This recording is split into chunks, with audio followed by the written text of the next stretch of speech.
কাছাড়ে প্রচণ্ড ঝড়ে তাণ্ডব, জনজীবন বিপর্যস্ত। কাছাড় জেলায় প্রকৃতির ভয়ঙ্কর রূপ দেখা গেছে। হঠাৎ আসা প্রবল ঝড়ে গোটা জেলা জুড়ে ব্যাপক ক্ষয়ক্ষতির ঘটনা ঘটেছে। জেলার বিভিন্ন স্থানে, বিশেষ করে প্রধান সড়কে বড় বড় গাছ উপড়ে পড়ায় যান চলাচল সম্পূর্ণরূপে ব্যাহত হয়ে পড়েছে। বহু যানবাহন আটকে পড়ার খবর পাওয়া গেছে। ঝড়ের কারণে বিদ্যুতের খুঁটি ও তার ছিঁড়ে পড়ায় গোটা জেলা অন্ধকারে ডুবে গেছে। এখনও বিদ্যুৎ পরিষেবা ব্যাহত রয়েছে। ঝড়ে বহু বাড়ি ও দোকানে টিনের ছাউনি উড়ে যাওয়ায় আতঙ্কজনক পরিস্থিতির সৃষ্টি হয়েছে। একাধিক স্থানে গাছ পড়ে বাড়িঘর ক্ষতিগ্রস্ত হয়েছে।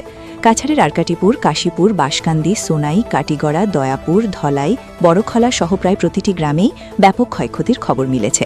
প্রশাসন ইতিমধ্যে উদ্ধার অভিযান ও রাস্তা থেকে গাছ সরানোর কাজ শুরু করেছে। এখনও পর্যন্ত কোনো হাতাহতের সরকারি খবর না মিললেও বড়সড় ক্ষয়ক্ষতির আশঙ্কা করা হচ্ছে। আমরা বরজুড়ায় তো জুড়ে তুফান আইছে, লগে ভূমিকম্প আসলো, মানুষের সব ঘর ভাঙ্গিয়া, গাছ ভাঙ্গিয়া ঘরের উপরে পড়ছে। মানুষ অবশ্য কিছু হয়েছেই না, বাঁচানি গেছে মানুষ, কিন্তু কন্ডিশন বড় খারাপ। সব ঘরের একটা ফ্যামিলির কন্ডিশন ভালো না। সব কাপড় চুপড়, মানুষের ঘরের জিনিস বর্তন সব নিচে গিয়া তুফানে, কারেন্টের তার, কারেন্টের খুঁটি পড়ছে।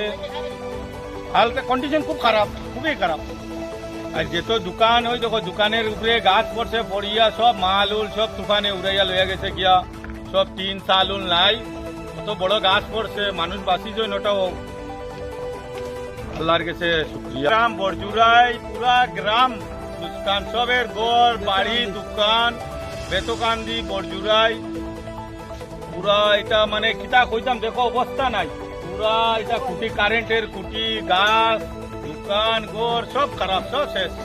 টিন উন কিছু রাখছে না, সব টিন শেষ। দেখো না, দেখাও ওইদিকে দেখাও, সব গাছ দোকান সব, মানুষের কি কন্ডিশন হয়েছে। এখানে একটা এই দেখো, একটা ঘরের মধ্যে মানুষ বর্তমানে যে খাড়া হইবার মতো একটা কাপড় নাই, একটা কিচ্ছু নাই, ঘরের ভিতরে কিচ্ছু রয়েছে না। ঘরের উপরে গাছ ভাঙ্গিছে তো ভাঙ্গিছে শেষ, ঘরের উপরে পড়িয়া মানুষ বাঁচি যায়, কাপড় চোপড় কিচ্ছু রয়েছে না। কন্ডিশন খুবই খারাপ। করলে দেখলে ভালো হইব। গরিব জনের কাছে আমরা দাবি জানাইলাম এটা, প্রশাসনে যদি একটু দেখে না তো কিরকম হইব। এখন কন্ডিশন, এখন যে বিপদ আইছে, বিপদের মাঝে আমরা গ্রামের মানুষই তো মানুষ বাঁচাইছি যা কন্ডিশনে। মানে এরা তো ঘরের কিছু রয়েছে না, দোকানের কিছু রয়েছে না, তা তো একটু প্রশাসনে দেখতো একটু।